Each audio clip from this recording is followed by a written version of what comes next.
Грибная лодка Shark 240. Длина корпуса 240 см, ширина 115, высота борта 30 см. Несмотря на свои небольшие габариты, обладает уникальными ходовыми качествами под веслами. Это обусловлено специальными обводами днища лодки, построенными в форме тримарана с каналами. За счет таких обводов лодка остойчива, а при движении по воде не рыскает и хорошо держит курс. Грузоподъемность судна 150 кг. Пассажировместимость 2 человека.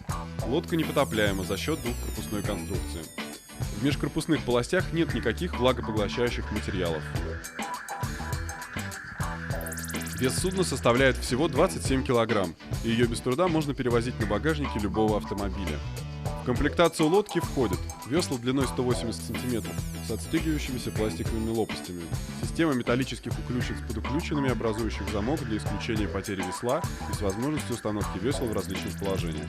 Сиденье для гребли банка также имеет несколько положений установки, что позволяет найти удобный вариант размещения в лодке.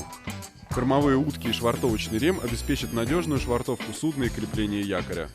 Лодка снабжена специальной сливной пробкой, которая обеспечивает вентиляцию межкорпусного пространства от скапливаемого конденсата, в то время, когда судно находится на берегу. На лодку можно устанавливать электромотор мощностью до 2 лошадиных сил.